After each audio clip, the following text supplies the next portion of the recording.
Па ние не сме најсрекни со условите во кои што влегуваме во овие избори, меѓутоа некој минимум фер избори се успеа опозицијата да избори, особено околу избирачкиот список, 200.000 луѓе кои што живеат во странство, а на претходните избори имаме сомневања дека дел од нив гласале фиктивно, се сега на посебен список.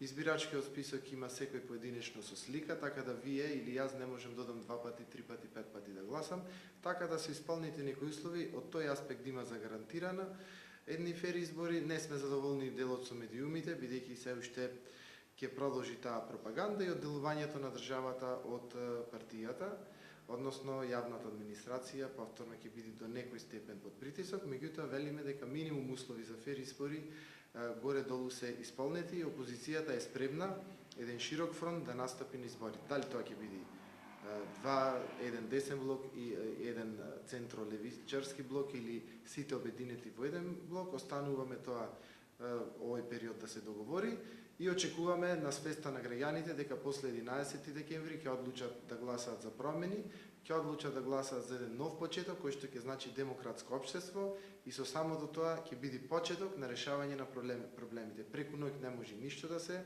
реши, така да друга варијанта не ни размислуваме, насочени сме на темелна промена на системот после 11 декември. Она што јасно ние му го кажавме на СДСМ како наши коалициони партнери е дека сакаме целосна промена на системот. Едноставно не сакаме да дојдеме на власт колку да бидеме на власт и да продолжиме со истиот начин на владење. Она што ние се залагаме е да го смениме целокупниот општествено-економски систем. Македонија да биде една изборна единица, да има отворени листи за парламентарни избори, за локални избори за советници, едноставно граѓаните да бираат кои ќе бидат нивни представници во парламентот и во советите, а не да бираат лидерите, бидејќи тогаш пратениците и советниците се одговорни пред лидерот на партијата, а не пред граѓаните. Тоа ако го промениме, ќе направиме суштинска промена на системот. Една изборна единица значи дека повеќе партии ќе има во парламентот, така да никој нема да го има монополот, како сега, да владее авторитарно во државата. Ако тоа им го ветиме на граѓаните во првите 100 дена и да ветиме дека за 2 години ќе има нови избори на кои што ќе дадеме нашата доверба повторно на гласање. Ако ние сме били успешни, граѓаните повторно ќе ни ја дадат довербата. Значи не да идеме на власт за да владееме, туку да направиме промена. Исто така треба да престане вработувањето по партиска линија. Оној кој што е стручен и квалитетен да биде вработа, не оној кој што има партиска книшка од партијата на власт. Тоа може да се направи на најразлични начини и да го релаксираме економскиот систем, односно да му дадеме поголема сила на приватниот сектор, да ги укинеме парафискалните давачки кои што се енормно високи и по најразлична основа. Например, наша заложба е да ја укинеме фирмарината која што ја плаќаат малите фирми, да ја укинеме индустриската струја.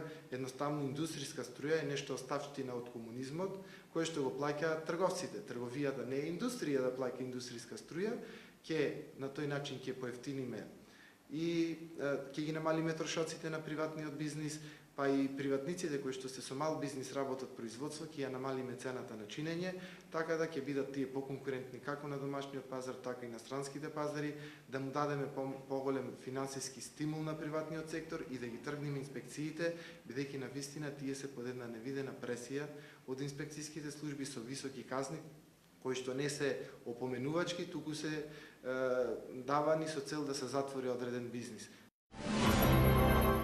ЛДП има целосна поддршка и доверба во специјалното јавно обвинителство и сметам дека независно што партиите се поделени околу неговото функционирање, граѓаните не се поделени, му даваат масовна поддршка која што изнесува над 67%, безрезервна поддршка на СЈО. Сметаме дека мандатот на СЈО треба да се продолжи и да имаат неограничен мандат и во иднина ова специјално јавно обвинителство да се занимава исклучиво да брка криминал на политичари во Република Македонија, односно да ги гони сите оние политичари кои што сметаат дека политиката е за лично богатење, а не за работа во интерес на граѓаните.